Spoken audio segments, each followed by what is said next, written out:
Queen of the stitch, my girl Dana Dane.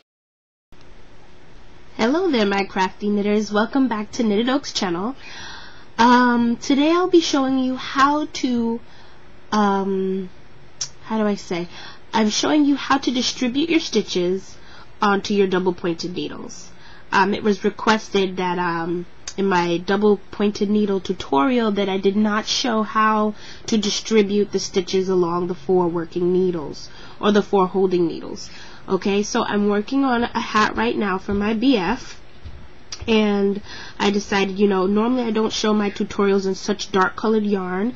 This is like a charcoal gray, and honestly the hardest part about this tutorial was simply finding the right lighting to do this video, because it's such dark yarn, and I'm lazy to do the whole thing on light yarn and then take them off and then do this. So alright, let's get started. So right now I have 27 stitches on, and I need 28 stitches per double pointed needle to make a total of 112 stitches for this hat. To cast on I'm casting on 112 stitches.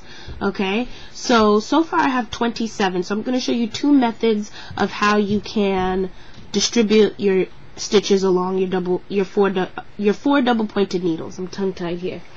Okay, so sometimes what I like to do is go ahead and do the 24, the 28 in total, right?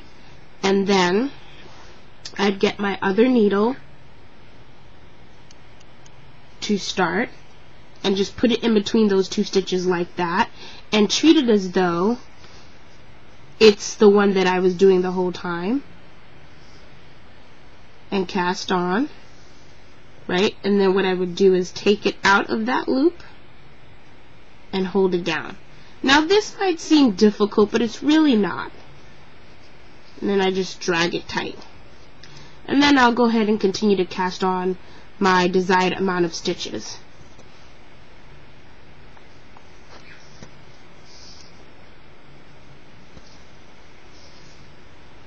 So it continues on just fine. I used to do this before I figured out another method, which is kind of more like a lazy method.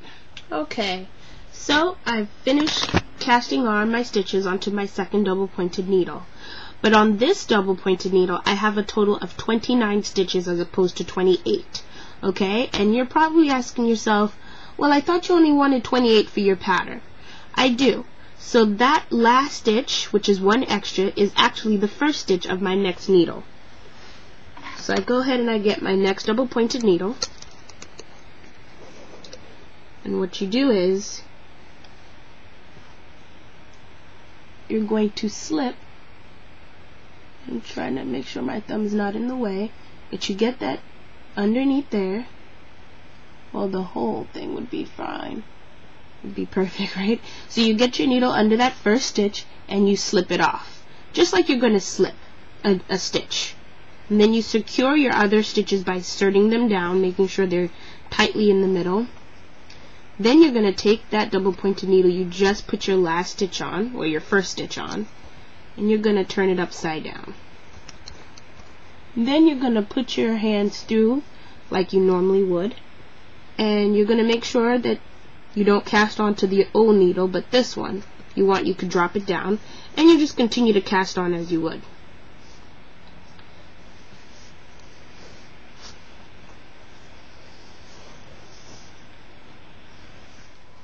Okay, so your last method you can use to cast your stitches onto your double pointed needles, and is one of my favorites because I do it all the time.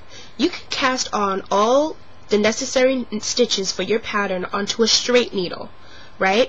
Cast it onto a straight needle and then slip them onto your double pointed needles or your circular needles. I do it more so when I have 80 plus stitches. I mean, I can't even tell you the last time that I've casted onto double pointed needles, because I legit use the straight. I use this method the most. I cast onto the straight because it's just simpler for me. It's just all one needle, and my straight needles are mostly 10 to 14 inches long, so it can hold all the desired stitches for my pattern. And then I slip it onto my circulars, because I mostly don't use double pointed needles. Actually, I do. I take that back. And then I slip it onto double pointed needles to do like the beginning of like the brim of the hat, or circulars if I'm doing like a large brim or whatever else that needs 100+ stitches, like could be a bag or whatever.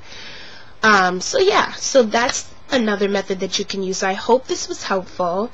Thank you for watching. Stay blessed, and remember, knitting is sexy.